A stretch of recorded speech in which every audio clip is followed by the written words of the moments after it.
Hello friends, CGI mobile and laptop repairing institute में आप सभी का स्वागत है। हम लोग फिर हाजिर हैं आपके सामने अपने एमएमसी के एक शानदार वीडियो के साथ। आज के वीडियो का हमारा टॉपिक है सैमसंग एमएमसी में 90% लाइफ का U5 बॉक्स से सोल्यूशन। एक्चुअल में जब भी आप U5 बॉक्स में किसी सैमसंग की एमएमसी को लगाते हैं और उसकी अगर लाइफ ख़त्म होती है तो जब आप जीबी पार्टीशन क्रिएट करते हैं तो आप देखते हैं कि एक अजीब सी एरर आ रही है। इसका क्या सोल्यूशन है, इसकी मैं आपको कंप्लीट नॉलेज दूंगा। आगे बढ़ने से पहले हम लोग सीजीआई इंस्टीट्यूट के बारे में आपको बता दें। अगर हमारे ऑनलाइन कोर्सेस मोबाइल सॉफ्टवेयर और एमएमसी प्रोग्रामिंग का ज्वाइन करना चाहते हैं तो आप इन दिए गए नंबर्स पे कॉल करके कंप्लीट डिटेल ले सकते हैं। इसके अलावा अगर आप लखनऊ आकर हमारे कोर्सेज को ज्वाइन करना चाहते हैं तो भी इन दिए गए नंबर्स पे कॉल करके हमारे कोर्सेज की कंप्लीट नॉलेज ले सकते हैं। हम लोग एक्सक्लूसिव डाटा आपको प्रोवाइड कराते हैं और एक्सक्लूसिव सपोर्ट देते हैं। इसलिए हम लोग की टैगलाइन है, ऐसा सपोर्ट और कहाँ। आप अगर अपनी शॉप पे वाकई काम आपको आगे बढ़ाना चाहते हैं तो सीजीआई इंस्टीट्यूट टीम से जुड़िए और सीजीआई इंस्टीट्यूट से जुड़िए और अपने काम को आगे बढ़ाइए। चलिए हम लोग आगे बढ़ते हैं और आज के टॉपिक को देखते हैं और इस वीडियो को लास्ट तक देखिएगा, क्योंकि इसमें जो मैं आपको बताने जा रहा हूँ उससे आपकी नॉलेज में काफ़ी इजाफा होगा और आपको एमएमसी का काम करने में मदद मिलेगी जिनको ये चीज़ नहीं पता है। तो चलिए हम लोग आगे बढ़ते हैं।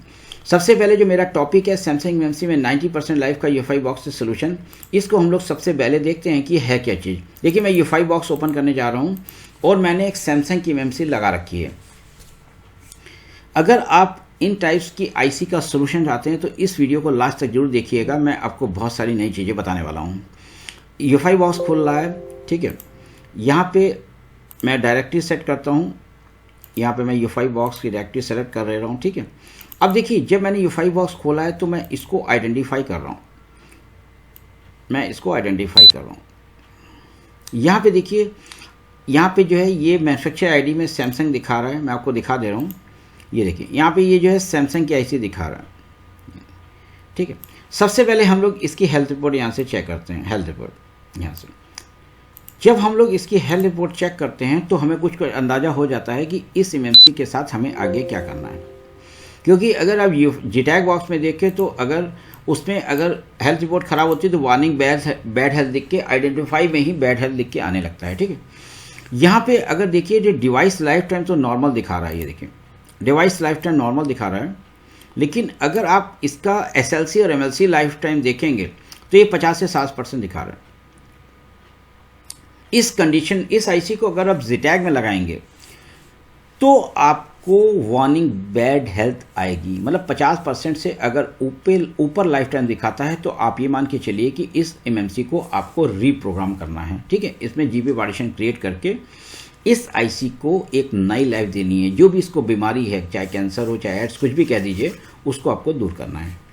उसके लिए प्रोसीजर क्या है। अब देखिए, इसमें यहाँ पे एक इनवैलिड भी लिख के आ रहा है। ये देखिए, मैं ये भी आपको दिखा दूँ, इसको भी आपको क्लियर कर दूँ। एक्चुअली में क्या होता है, जो सैमसंग की मूविंग एंड आईसी है उसमें ये एरर लिख के आती है। इस एरर से परेशान होने की आपको कोई ज़रूरत नहीं है, ये एरर लिख के आती है, ठीक है। हम लोग इसको रब कर देते हैं। अब देखिए, एक्चुअल में इसमें क्या है, जब आप मान लीजिए यहाँ पे लाइफ ये ख़त्म है, 50 से 60% अगर लाइफ है तो आप इसमें जीबी पार्टीशन क्रिएट कर दीजिए। अगर हम लोग जीबी पार्टीशन यहाँ से क्रिएट करते हैं, हम इस पर स्टिक कर देते हैं, तो देखिए होता क्या है कि जब हम राइट पार्टीशन सेटिंग करेंगे तो आप देखिए यहाँ पे क्या लिख के आएगा। लिख के आ रहा है कैन नॉट सेट रिलायबिलिटी। देखिए, मैं यहाँ पे इसको हाईलाइट भी कर दे रहा हूँ। इस चीज़ को मैं हाईलाइट कर रहा हूँ, ठीक है। Rights WREL set in this device is read only, ठीक है। Could not right if two EXT CSD 167 failed. Actual में होता क्या है कि जो मूविंग एंड की सैमसंग कंपनी ने जो मूविंग एंड आईसी बनाई है, एमएमसी आईसी बनाई है, इसका जो इंटरनल स्ट्रक्चर है, हल्का सा इसका इंटरनल स्ट्रक्चर आपकी अदर आईसीओ से अलग है।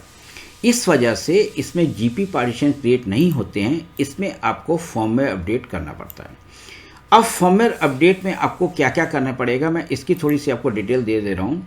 देखो, यहाँ पे एक ऑप्शन दिया हुआ है अपडेट एमएमसी 5X फर्मवेयर। अगर ये ऑप्शन हाईलाइट हो जाता तो ये एमएमसी सही हो सकती थी, क्योंकि ये अब इन्होंने U5 बॉक्स ने ऑटो अपडेट का ऑप्शन दे दिया है। आप अपने आप आइडेंटिफाई की कंडीशन में ही जान जाएंगे कि इसका फर्मवेयर अपडेट होगा कि नहीं। मैं आपको इसके बाद में प्रैक्टिकल वीडियो भी दिखाऊंगा। मैंने एक सैमसंग का सेट किया था E900H करके, जिसमें मैंने उस आईसी की लाइव जो उस आईसी में प्रॉब्लम थी उसका फर्मवेयर अपडेट करके किया था। उसका वीडियो इसके बाद आपको आएगा, जब तक मैं ये आपको समझा रहा हूँ। अब चूंकि यहाँ पे ऑप्शन हाईलाइट नहीं हो रहा, ये हाईलाइट ना होने का रीज़न क्या है पहले आप इसको समझ लीजिए।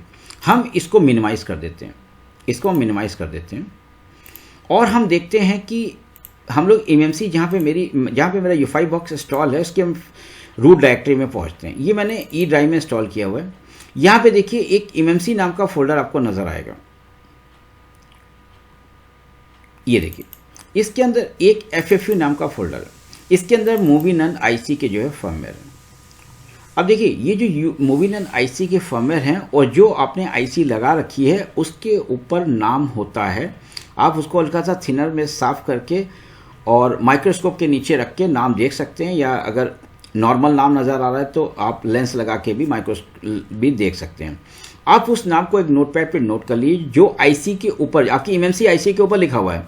इसके बाद इसमें यहाँ जो एमएमसी फर्मवेयर है, जो FFU फर्मवेयर है, इसको आप नोट कर लीजिए। अगर आपका पास जो एमएमसी के ऊपर नाम लिखा है और यहाँ पे जो आपका FFU फर्मवेयर है ये है, तो इसका मतलब आपकी एमएमसी का इंटरनल फर्मवेयर अपडेट हो जाएगा। पिछले वीडियो में मैं आपको बता चुका हूँ एमएमसी के इंटरनल स्ट्रक्चर, आज से मैंने करीब 1.5-2 साल पहले वो वीडियो डाला था, उसको आप एक बार जरूर देख लेना। उसमें मैंने एमएमसी के इंटरनल स्ट्रक्चर आपको बताई थी। एमएमसी के इंटरनल स्ट्रक्चर में एक्चुअल में होता क्या है कि एक छोटी सी चिप लगी रहती है जो आपके डेटा को कंट्रोल करती है और हमें एमएमसी के इंटरनल फर्मवेयर को अपडेट करने के लिए ये FFU फर्मवेयर की ज़रूरत पड़ती है।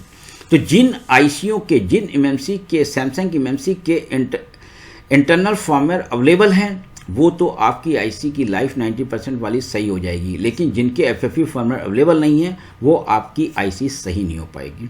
इस चीज़ का आप ध्यान रखिएगा। अगर हमारे पास ZTAG बॉक्स है तो ZTAG बॉक्स में ये जो फर्मवेयर हैं ये बिन फॉर्मेट के रूप में दिए रहते हैं, मैं आपको वो भी दिखा दे रहा हूँ। तो जिनके पास ZTAG बॉक्स है वो वहाँ से कर सकते हैं, और जिनके पास U5 बॉक्स है, U5 ने चूंकि ऑटो अपडेट की प्रोसेस दे दी है इसलिए बहुत ज़बरदस्त है, इसमें आपको कुछ नहीं करना पड़ता। जब आप आइडेंटिफाई करते हो तो ये अपडेट एमएमसी फर्मवेयर वाला ऑप्शन हाईलाइट हो जाता है और आप यहाँ से जब अपडेट करोगे तो आपका वो अपडेट हो जाएगा। देखिए यहाँ पे अब देखिए मैंने ZCS की शेल खोली हुई, यहाँ पे एमएमसी फर्मवेयर लिखा हुआ है, देखिए एमएमसी फर्मवेयर, ठीक है। हम लोग इसको रब करते हैं और इसके बाद जो है इसको ओपन करते हैं। तो यहाँ पे देखिए जितने भी आपको फर्मवेयर मिलेंगे बिन फॉर्मेट में, ये देखिए ये आपको फर्मवेयर बिन फॉर्मेट में मिल रहे हैं, ठीक है।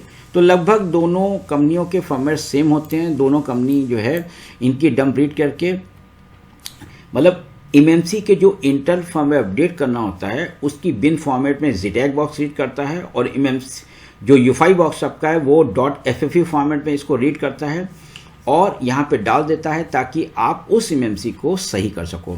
तो अगर आपको सैमसंग की एमएमसी सही करनी है तो U5 बॉक्स से सही करनी, मैंने ZTAG का दिखा दिया। मैं ZTAG बॉक्स लाया भी नहीं जब मैं वीडियो बना रहा हूँ, नहीं तो मैं उसका भी आपको दिखा देता कि कहाँ से फर्मवेयर अपडेट होता है। तो मैं U5 बॉक्स में आपको बता दे रहा हूँ। इसमें ये जो अपडेट एमएमसी 5X फर्मवेयर वाली प्रोसेस है ये ऑटो अपडेट इन्होंने कर दी है। एक्चुअल में क्या होता है, दो कंडीशन होती हैं। अगर आपकी एमएमसी कंप्लीट डेड हो चुकी हो तो इसके लिए इन्होंने यहाँ पे TP पॉइंट दिए हुए हैं, ये देखिए TP पॉइंट। उसके लिए आपको क्या होता है, यहाँ से एक ग्राउंड से ये इस पॉइंट से एक जंपर ग्राउंड पे मारना होता है, उसके बाद आपका फर्मवेयर अपडेट होता है। जैसे सैमसंग N7100 की मैं बात करता हूँ, और इसमें जो है इस तरीके का जो है एरर आती है। मैं वो एरर भी दिखा दे रहा हूँ। जब आपके पास इस तरीके की एरर आएगी आईसी लगाने पर तो आपको ये कह रहा है कि आप टेस्ट पॉइंट से फर्मवेयर अपडेट करिए, ठीक है। लेकिन अगर आपकी एमएमसी कनेक्ट हो रही है, आइडेंटिफाई हो रही है, उसके बाद सैमसंग की मैं केवल बात कर रहा हूँ, और अगर उसकी लाइफ ख़त्म है तो आप इस टैब से, ये टैब आपका हाईलाइट हो जाएगा क्योंकि U5 ने इसकी प्रोसेस ऑटो प्रोसेस दे दी है।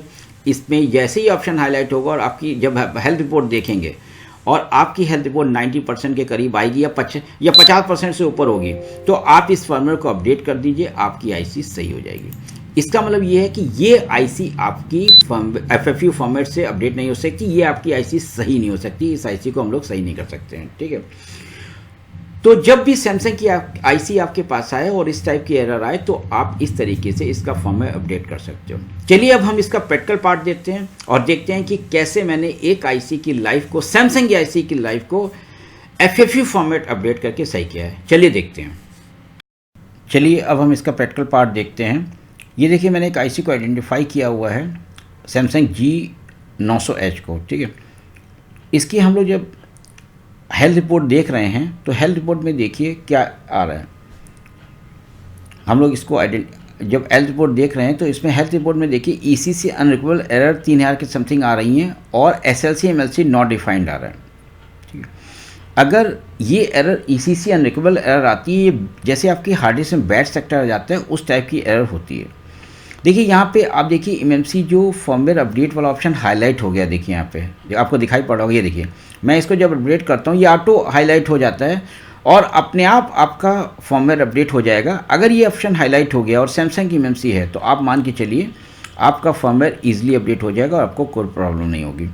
तो अगर आपके पास कोई भी सैमसंग की आईसी आती है जिसकी लाइफ ख़त्म है तो उसको आप इस तरीके से अपडेट कर सकते हो और उस आईसी को सही कर सकते हो। जबकि अदर आईसी में आप जब जीपी पार्टीशन दिखाते हो तो वहाँ से वो आपकी आईसी की लाइफ सही हो जाती है, जबकि सैमसंग में ऐसा नहीं होता है। तो आप अगर कोई भी सैमसंग की MMC आती है तो आप यहाँ से उसको सही कर सकते हो उसके फॉर्मवेयर को अपडेट करके। तो देखिए ये जो वीडियो मैंने आपके लिए बनाया है इसमें बहुत सारे लोगों को कन्फ्यूज़न था, जो मैंने आपको अपने इस वीडियो में दूर किया है। ऐसे ही बहुत सारे शानदार वीडियो के साथ हम आपके सामने आते रहेंगे और आपकी नॉलेज को बढ़ाते रहेंगे। आप CGI इंस्टीट्यूट के साथ जुड़िए और देखिए कि आपकी शॉप पर काम कितनी तेज़ी से आगे बढ़ेगा, क्योंकि हमारा सपोर्ट यूनिक है। अब देखिए जब मैंने इसको करने के बाद, फॉर्मवेयर अपडेट करने के बाद आईसी को आइडेंटिफाई किया है और जब मैं इसकी हेल्थ रिपोर्ट ले रहा हूँ, देखिए तो वो जो एरर्स आ रही थी वो दूर हो गई। देखिए कोई एरर्स नहीं दिखा रहा है और आईसी की लाइफ नॉर्मल दिखा रहा है, जबकि SLC MLC नॉट डिफाइंड आ रहा है, वो कोई दिक्कत नहीं है, ठीक है। तो इस तरीके से ये सेट हम लोग ने रिकवर किया। तो ऐसे ही बहुत सारे वीडियो के लिए आप हमसे जुड़ते रहिए। धन्यवाद दोस्तों।